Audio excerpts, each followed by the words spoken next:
Shalom brothers and sisters, Billy and the Preacher. Welcome back sa ating video ngayon. Siguro matagal ako nakagawa ng video dahil sobrang busy po natin. No? So ngayon, i-share natin tungkol sa sinabi ni Jesus Christ na it is finished. Mababasa natin yan sa John chapter 19 verse 30. And the Greek word of it is finished is telestai.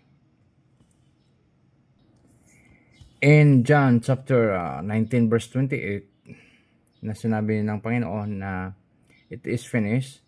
After this, Jesus, knowing that all things were now accomplished, that the scripture might be fulfilled, said, "It is I thirst." So mga kapatid, no, mga brothers and sisters, kaya nasabi ng Panginoon yun, it is finished, dahil yung mission niya dito sa sanlibutan ay tinapos niya na. Kaya we no need animal sacrifice because the Lord is the great and perfect Lamb of God to sacrifice Himself to save us. So, yun ang pangako ng Diyos, na tayo ay iligtas sa pamamagitan niya.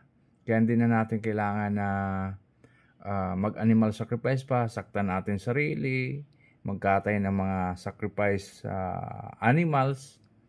No need na gagawin natin, dahil ang gagawin lamang natin upang maligtas ay mananampalataya at mananalig sa Kanya. Yun ang pinaka-importante, dahil tinapos niya na ang lahat.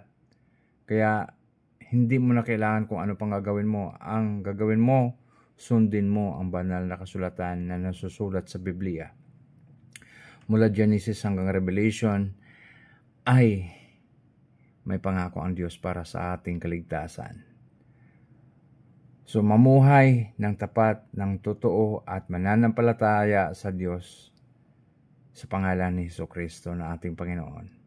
Dito sa verse 29, "Now I beheld Paul of sore wine was sitting there, and he filled a sponge with sour wine, put it his own hypocrites, hyssop, and put it to his mouth."